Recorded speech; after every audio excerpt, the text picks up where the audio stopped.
Hello pamilya! Welcome back to my channel. Day 17 na today and this moment honestly melted our hearts. Habang nasa baba yung mga baby, si Papa Oreo naman nakahiga sa ibabaw ng kulungan nila.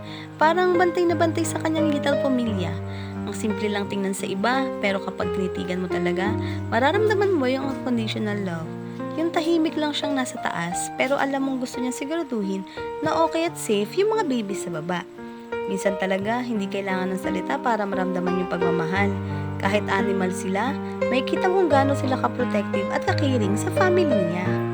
Habang pinapanood namin sila, naisip namin na ang sarap pala sa feeling makakita ng gantong klaseng love. Simple, pure, at walang hinihinging kapalit. At syempre, habang lumalaki ang mga kittens, mas lalo silang nagiging makulit at active. Yung dating tahimik lang sila sa isang sulok, ngayon kung saan-saan na gumagapang. Pero kahit magulo sila minsan, parang mas nagiging masaya yung bahay. Si Papa Oreo naman, unti-unti na rin bumabalik yung energy niya.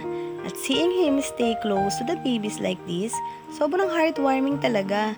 Kaya thank you pamilya kasi kasama namin kayo sa bawat maliit na moment ng journey nila. Hindi man perfect, pero punong-puno naman ng love.